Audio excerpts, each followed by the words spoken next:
पिछले 365 दिनों में आपको भगवान बनने का मौका मिला। आपने शून्य से शुरू करके इस विशाल पारिस्थितिकी तंत्र को बनाया, जैसे पेंडोरा, और लगातार पारिस्थितिकी संतुलन को समायोजित किया, प्रजातियों की विविधता को बनाए रखा। आज इस छोटे से संसार में 100 से अधिक प्रकार के विभिन्न जीव जंतु और पौधे रहते हैं। और नए सीजन में भगवान के रूप में आपने नया नक्शा खोलने का निर्णय लिया। ये विशाल जल टैंक उष्णकटिबंधीय वर्षावन DLC के रूप में पेश किया जाएगा।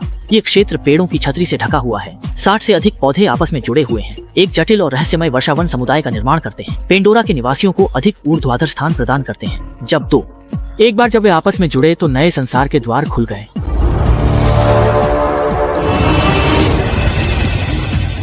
केक के समान ऊंचे पेड़ों की चोटी का क्षेत्र सभी जानवरों के लिए सुलभ नहीं है। कम से कम घोंघे के लिए ये रास्ता पार करना आकाश तक पहुंचने से भी कठिन है। नए नक्शे पर सबसे पहले पहुंचने वाले वे कीड़े थे जिनके पास उड़ने की क्षमता थी। जैसे ही कमल की कली ने अपनी नोक दिखाई, एक ड्रैगन फ्लाई पहले से ही उस पर बैठी थी, लेकिन वह भी नए संसार में पहुंचने वाला पहला खिलाड़ी नहीं था। ये कीट, जिसे दुनिया भर के लोग सबसे अधिक नापसंद करते हैं, पहले से ही लंबे समय से इंतजार कर रहा था। मच्छरों का प्रवेश वास्तव में योजना में नहीं था। वे शायद अनानास परिवार के पौधों के साथ इस दुनिया में चोरी छिपे आए थे। इन फूलों के मुकुट में छोटे छोटे पानी के गड्ढे मच्छरों के लिए आदर्श प्रजनन स्थल है। अब पेंडोरा के अन्य जानवरों के लिए यह एक वरदान है। कहावत है कि अच्छा अकेले नहीं आता और बुरा अकेला नहीं जाता। जल्द ही आपको कुछ जंगली बड़े ततैया भी दिखाई देंगे जो और भी भारी हैं, और आप इसके बारे में कुछ नहीं कर सकते। भले ही आप इन ततैयों को पूरी तरह से हटाना चाहें, ये बहुत मुश्किल है। आखिरकार आप कोई पुनः प्राप्ति विशेषज्ञ नहीं है। नई नक्शा जारी हुआ है तो निश्चित रूप से नए हीरो को शामिल करना होगा। एक विशेष प्रकार की दीमक होती है जो फंगस को उगा सकती है, और इससे प्रसिद्ध और अत्यंत स्वादिष्ट दीमक मशरूम चिकनजोंग उगाया जा सकता है। इसलिए आपने उन्हें पांडोरा में मेहमान आमंत्रित किया। इस नई दुनिया में प्रवेश करने वाली दीम के कुछ हद तक असमंजस में हैं, लेकिन वे जानती हैं कि आज रात का सबसे महत्वपूर्ण काम एक साथी ढूंढकर शादी करना है और फिर जमीन में घुसकर अपनी संतानों को जन्म देना है। हालांकि वर्षावन में हर तरफ खतरे हैं। मेंढकों, वे केवल इतना जानते हैं कि बुफे का समय शुरू हो गया है।